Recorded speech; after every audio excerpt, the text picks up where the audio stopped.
Тағам өнімдерінің сапасы және қауіпсіздігі пәні бойынша 12-ші дәріс микроорганизмдермен және олардың метаболиттермен ластану деген тақырыпта.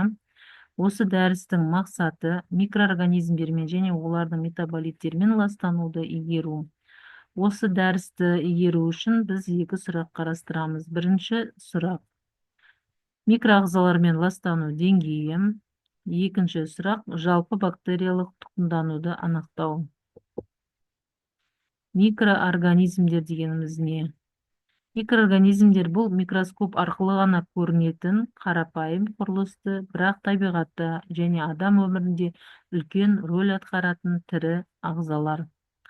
Олар қоршаған ортада, тағамда, суда, ауада, адам мен жануар ағзасында кең таралған. Тағам өнімдері аурулардың көптеген патогенді және токсигенді агенттерін тасымалдаушы фактор ретінде қызмет атқару мүмкін. Бүкіл әлемдік денсаулық сақтау ұйымы микроағзалармен ластану деңгейі және улану жағдайларының жиілігі бойынша тағам өнімдерінің тізімін әзірледі. Бірінші категория көп жағдайда тағамдық улануларының тікелей көзі болып табылатын тағам өнімдері және олардың компоненттері, мысалы табиғи сүт және құрғақ сүт өнімдері, қаймақ кремі бар ұн, кондитер өнімдері. Екінші категорияға тағамдық уланулардың көзі болып табылатын тағам өнімдері және олардың компоненттері, мысалы дән өнімдері, меланж, бал, шоколад. Үшінші категория өндіріске қойылатын санитарлық талаптар орындалмаған жағдайда тағамдық улануға себеп болатын тағам өнімдері және олардың компоненттері, мысалы ұн, кондитер өнімдеріне арналған салма. Сирек жағдайда тағамдық улануға себеп болатын төртінші категория өнімдері және олардың компоненттері, мысалы тез мұздатылатын жемістері бар өнімдер. Бесінші категория қауіпсіздігін қамтамасыз етуге бағытталған жылумен өңделген тағам өнімдері және олардың компоненттері, мысалы крекерлер, печенье, мұз, карамелі. Алтыншы категория негізгі өнімді ластайтын тағамдық қоспалар, мысалы бояуыштар, хош иісті заттар, желатин, агар-агар және ферменттер. Тағам өнімдерінің тұтынумен байланысты ауруды қоздырғыштар әртүрлі болып келеді. Тағам өнімдерінде өсу нәтижесінде пайда болған кейбір микроағзалар немесе метаболиттер адамды әртүрлі ауруларға ұшыратуы мүмкін. Олар екі түрге бөлінеді: тағамдық улану және тағамдық инфекция, яғни тағамнан болатын аурулар. Тағамдық улану немесе тағамдық интоксикация деп тұтынуға дейін тағам өнімдеріндегі микроағзалардың дамуы барысында түзілетін токсиндардың әсерімен байланысты ауруды атайды. Тағамдық интоксикация мысалына стафилококкты, тағамдық улану және ботулизм жатады. Аурудың екінші түріне сальмонелла және тағы басқа сияқты өнімде тірі ағзалардың болуымен байланысты тағамдық инфекция жатады. Микробиологиялық бақылау міндетіне зиянкес микроағзалардың өндіріске ену жолдарын, технологиялық процестің жекелеген кезеңдерінде олардың көбею сатылары және ошақтарын айқындау және максималды түрде дереу анықтау және бөгде микрофлора дамуының алдын алу және оларды белсенді түрде жою жатады. Микробиологиялық бақылау жүйелі түрде жүргізілуі тиіс.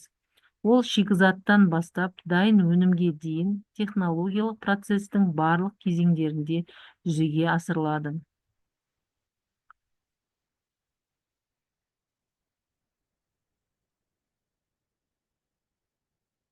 Микробиологиялық көрсеткіштер бойынша гигиеналық норматив. Бірінші санитарлық көріністі, мезофилді, аэробты және факультативті анаэробты микроағзалар мөлшері ішек таяқшасының тобының бактериялары жатады. Ірі ішек таяқшалар тобына полиформалар, энтеробактерия сай тұқымдасының бактериялары, энтерококтар жатады. Шартты патогенді микроағзалар, эшероколи, ауреус, протеус туысының бактериялар, сириус және сульфид қайталанатын клостридиялар мен вибрио формалитикус деген жатады. Патогенді микроағзаларға соның ішінде сальмонеллалар, листерия моноцитогенис, ирсиния туысының бактериялар жатады. Бүліну микроағзалары аштылар және зең саңырауқұлақтары, сүт қышқылды микроағзалар жатады, яғни ашту микроағзаларына жатады бұл. Биотехнологиялық микрофлораның деңгейі нормаланатын өнімдер және де пробиотикалық өнімдердегі ашту микрофлорасының микроағзалары және пробиотикалық микроағзалар сияқты топтар кіреді. Әрқайсысына жеке тоқталатын болсақ, санитарлық көрсеткіш микроорганизмдегі жататын мезофилді аэробты және факультативті анаэробты микроағзалар және ішек таяқшалар тобының бактериялары барлық жерде болуы мүмкін, және де олар көбінесе сол санитарлық талаптар орындалмаған кезде көбейеді. Яғни өндіріс орнында ол санитарлық күннің дұрыс өтілуі, санитарлық күні барлық мұқият дұрыс ұнтақтармен, дұрыс жаңағы құралдарды, жабдықтарды қолдану, автоматтандыру деген сияқты шаралар және де дезинфекциялық шаралар өткеннен кейін міндетті түрде жаңағы санитарлық көрсеткіш микроорганизмдердің бар жоқтығын, нормада емес екенін анықтау жүруі, бақылау, қадағалау үрдістерінің болуы.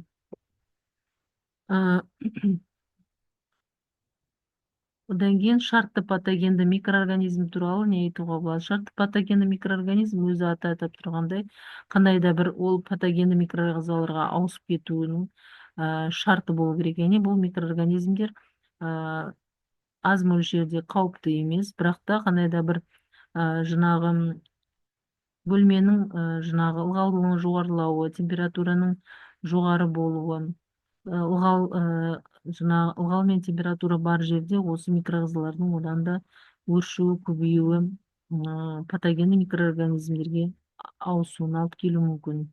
Екі реттік ластану алып келуі мүмкін. Патогенді микроағзалар өзі атап тұрғандай, яғни қандай да бір патоген тудыруы мүмкін, ауру тудыруы мүмкін микроағзалар жатады. Патогенді микроорганизмдер көбінесе жаңағы ауру малда болмаса жаңағы сол ауруларды микроағзалардың қоздырғыштарды тасымалдайтын өнімдерде болуы мүмкін. Аштықы микроағзалар, яғни көбінесе биотехнологиялық үрдісте жаңағы өнімдерді ашыту арқылы алатын, нан тоқаш өнімдерін ашыту арқылы, сүт қышқылды өнімдерін ашыту арқылы алады. Сол микроағзалар пайдалы микроағзаларға жатады.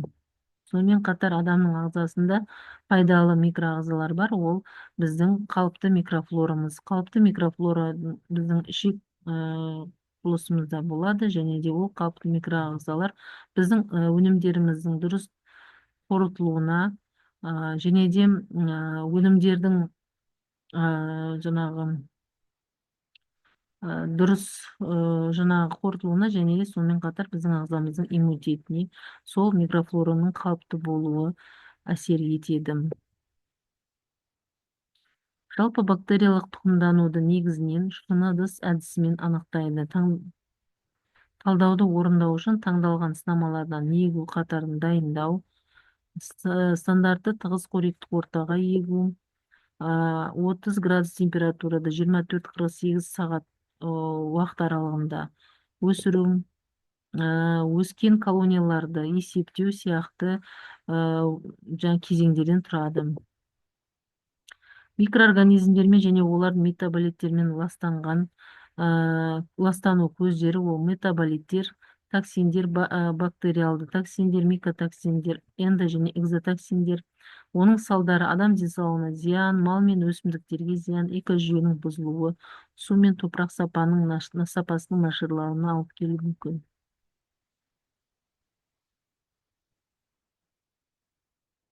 Алдын алу шаралары, яғни гигиеналық санитарлық талаптарды орындау, тағам өнімдерін дұрыс термиялық өңдеу, дайын өнімдерді дұрыс сақтау кіреді. Ластану көздері бактериалды токсиндер, ботулотоксин, стафилококкты токсин өте қауіпті, аз мөлшердің өзінде улануға жеткілікті. Микотоксиндер ол зең саңырауқұлақтардың өлетін токсиндері, мысалы афлатоксиндер, көбінесе дәнді дақылдар мен жаңғақтарда жиі кездеседі, яғни көгеру зеңдену процесінде пайда болатын токсин түрлері. Эндотоксиндер және экзотоксиндер бактерия жасушалары бұзылғанда бөлініп отты әсер етеді.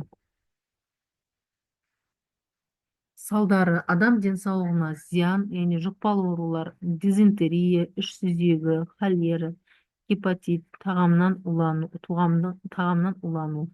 жатады. Мал мен өсімдіктерге зиян, мал арасында эпидемиялар өнімділіктің төмендеуіне алып келуі мүмкін.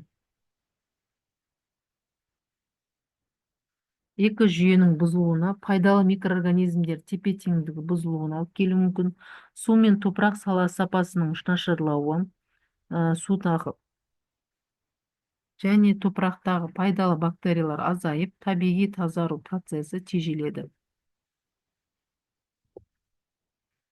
Алдын алу шаралары: суды сүзу және залалсыздандыру, қайнату, хлорлау, ультракүлгін сәулесімен өңдеу, ағынды суларды биологиялық және химиялық тазарту, тағам өнімдерін сақтау және термиялық өңдеу ережелерін сақтау.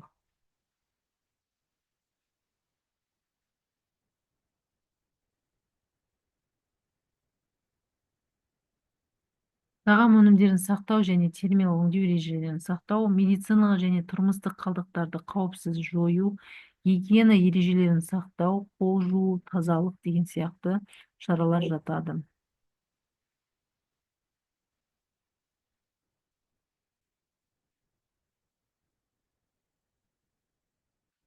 Микробтық ластанудың заманауи мысалдары: 2020 жылы кейбір елдерде су жүйелерінде эшерика коли бактериясы анықталып, тұрғындарға суды қайнатып ішу ұсынылды.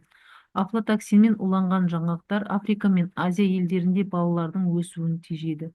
COVID-19 ауа тамшы жолымен таралатын вирус мысал ретінде микроорганизмдердің ауа арқылы ластануын көрсетеді.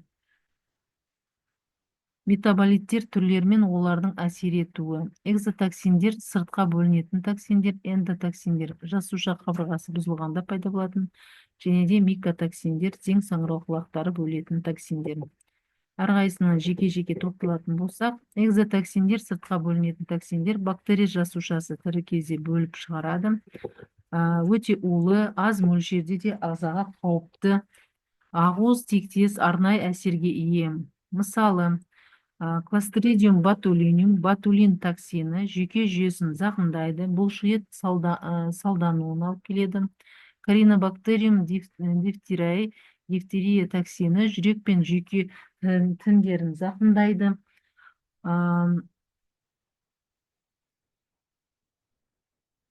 Эндотоксиндер жасуша қабырғасы бұзылғанда бөлінеді, яғни әдетте грамм теріс бактериялардың қабырғасында болады. Әлсіз бірақ көп мөлшерде болса денеге күшті әсер етеді. Иммундық жүйені белсенді етеді, бірақ сонымен бірге дене қызуын көтереді, улану белгілерін туғызады. Мысалы, эшерика коли, сальмонелла, іш өту, қызба, сепсис тудыруы мүмкін. Микотоксиндер зең саңырауқұлақтардың уы тағам өнімдерінде кездеседі. Дәнді дақылдар, көбінесе жаңғақтар, кепкен жемістерде жиі кездеседі. Канцерогенді, мутагенді, иммунды жүйені әлсіретеді. Мысалы, афлатоксин аспергиллус флавус деген саңырауқұлақта болады. Бауыр ісігін тудырады. Ахаротоксин бүйрек уылы әсер етеді. Фумоназин жүйке жүйесін зақымдайды. Escherichia coli адамның ішек жолында тіршілік ететін шартты патогенді бактерия. Оның кейбір түрлері пайдалы, ал кейбір штамдары қауіпті аурулар туғызады. Таралу жолдары: ластанған су және тағам арқылы, шикі ет, сүт көкөністері, қолдың гигиенасын сақтамау, ауру адаммен немесе тасымалдаушымен тікелей байланысу, балалар мекемелері, ауруханаларда тез таралуы мүмкін. Симптомдары мен алдын алу шаралары: іш өту, кейде қан аралас, құсу, ішке бу, ауырсыну, қызба, әлсіздік, сусыздану.